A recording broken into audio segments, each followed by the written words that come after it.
வணக்கம். நான் உங்கள் அன்பான சயின்டிபிக் வேதிக் அஸ்ட்ராலஜர் அஸ்ட்ரோரஞ்சி பேசுகிறேன். நல்லது நினைப்போம், நல்லதே நடக்கும். தொடர்ந்து நம்மளுடைய வீடியோஸ்லாம் பார்த்துட்டு இருப்பீங்க நம்புறேன்.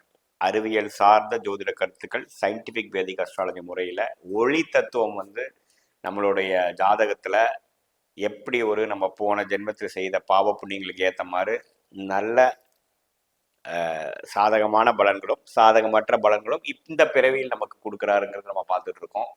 அந்த அடிப்படையில் இந்த வீடியோவில் நம்ம என்ன பார்க்க போகிறோம் அப்படின்னா, 2024 டிசம்பர் மாதம் சிம்ம ராசிக்காரர்களுக்கு என்ன பலன் இருக்கு, கோச்சார முறையில் எந்த ஒரு தாக்கத்தை கொடுக்க போகுது அப்படிங்கிறது நாம பார்க்க போகிறோம். அதுக்கு முன்னாடி ஃபர்ஸ்ட் டைம் நம்மளோட சேனலுக்கு வரவங்க மறக்காம சப்ஸ்கிரைப் பண்ணுங்க.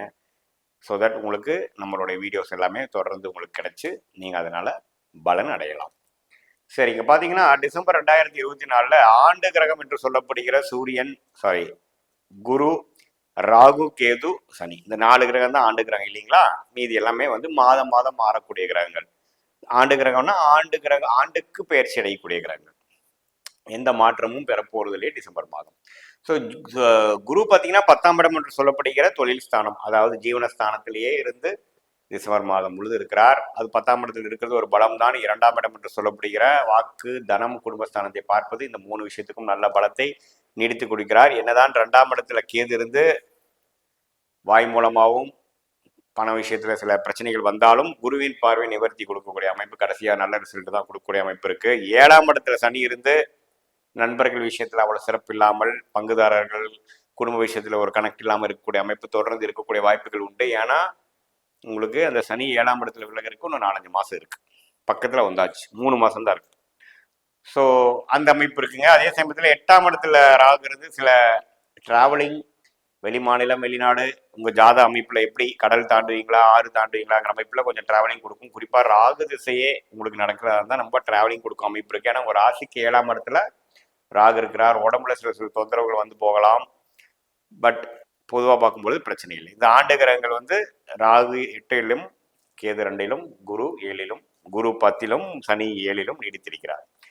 ஸோ இப்போ மாத கிரகம் என்று சொல்லப்படுகிற குறிப்பாக ராசி அதிபதியாகிய சூரியன் பார்த்தீங்கன்னா 4ஆம் இடத்துல டிசம்பர் 16ஆம் தேதி வரைக்கும் டிசம்பர் 16க்கு மேல பார்த்தீங்கன்னா 5ஆம் இடம் என்று சொல்லப்படுகிற குருவோட வீட்டுக்கு தனுசு மாறுறது அருமையான விஷயம்.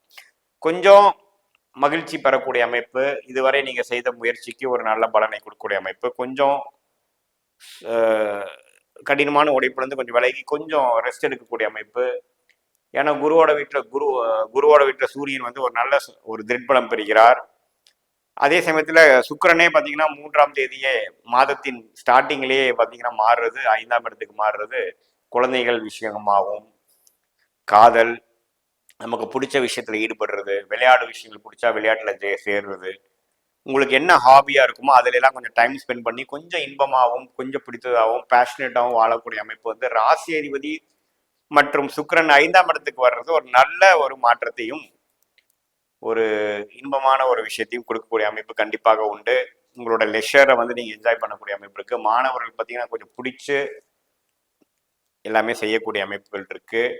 புதன் குருவின் பார்வையில 4ஆம் இடத்துல இருந்து 10ஆம் இடத்துக்கு குரு பார்ப்பது படிப்பு விஷயத்துல, டெக்னிக்கல் விஷயத்துல, கத்துக்கிற விஷயத்துல எல்லாத்துக்குமே நல்ல விஷயம். டாக்குமெண்டேஷன் பண்றவங்க, e-commerce, Facebook, social media, software, IT துறை எல்லாத்துல இருக்கிறவங்களுக்கு நல்ல மேன்மை கிடைக்கக்கூடிய ஒரு மாதமாக டிசம்பர் மாதம் இருக்கு. ஏன்னா புதன் நீடித்து குருவின் பார்வையில் இருக்கிறார். எந்த ஒரு பயிற்சியும் பெற போறதில்லை மாதம் முழுவதும். ஸோ இதெல்லாம் ரொம்ப பாசிட்டிவான விஷயம். 12ஆம் இடத்திலேயே செவ்வாய் இருப்பதும் பார்த்தீங்கன்னா தப்பில்லை. ராஜோகாதிபதி செவ்வாய் 12ஆம் இடத்துல நீச்சமா இருக்கிறது அவ்வளோ ஒன்றும் தவறு இல்லை. கொஞ்சம் வெளி மாநிலம், வெளிநாடுங்கிற ஒரு டிராவலிங் கொடுக்கும். குறிப்பா செவ்வாய் தசை நடக்கிறப்ப கொஞ்சம் டிராவலிங் கொடுக்கக்கூடிய அமைப்புகள் இருக்கு. கொஞ்சம் செலவுகள் செய்யும் பொழுது கொஞ்சம் வேகமாக சில விஷயங்கள், அதாவது பிளான் இல்லாமல் செய்யக்கூடிய செலவுகள் வரக்கூடிய அமைப்புகள் உண்டு.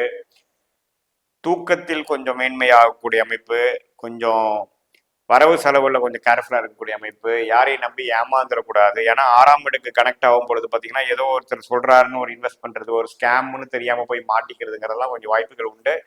கொஞ்சம் கேர்ஃபுல்லா இருக்கணும். ஏன்னா 7ஆம் இடத்துல சனி இருக்கிறார். நீங்க யாரை சந்திக்கிறீங்க, புதுசா யாரையோ சந்திக்கும் பொழுது உடனே நீங்க கமிட் ஆகக்கூடாது. ஏன்னா 7ஆம் இடத்துல சனி பார்த்தீங்கன்னா நல்லவர்கள் தான் உங்க வாழ்க்கையில வராங்கன்னு நம்ம உஜித்த பண்ண முடியாது, சொல்ல முடியாது, கன்ஃபார்ம் பண்ண முடியாது.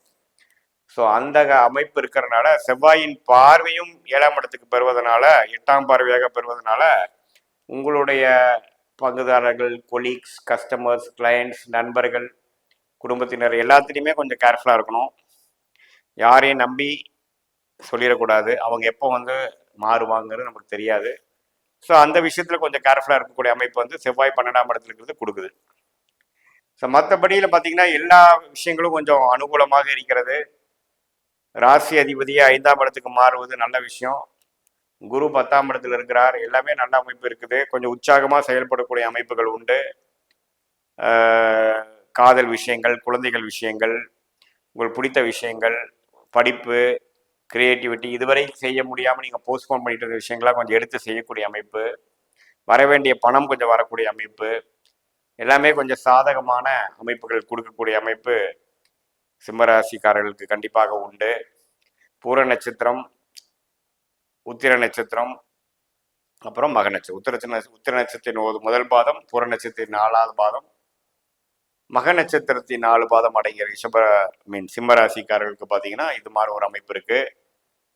ஸோ பொதுவாக இது பொதுவான பலன்களை தவிர இது வந்து உங்களுடைய ஜென்ம ஜாதகத்தில் தசாபுக்திகள் எப்படி போய் கொண்டிருக்கிறது, தசநாதன் புத்திநாதன் எப்படி போய் கொண்டிருக்கிறார், அது கோச்சாரத்தில் நான் சொன்ன அந்த பலன்களோட எப்படி நம்ம வந்து சேர்த்து பார்க்க வேண்டும். அப்படி பார்க்கும் பொழுது நம்மளுடைய past, present, immediate future and long term ஃபியூச்சரில் சில கிளாரிட்டி பெற்று அது மூலமாக தக்க டெசிஷன் கரெக்டான டைமில் எடுத்து வாழ்க்கையில் வெற்றி பெறக்கூடிய அமைப்பு கண்டிப்பாக பெறலாம். மீண்டும் மற்றொரு காணொலியில் சந்திப்போம். நன்றி, வணக்கம்.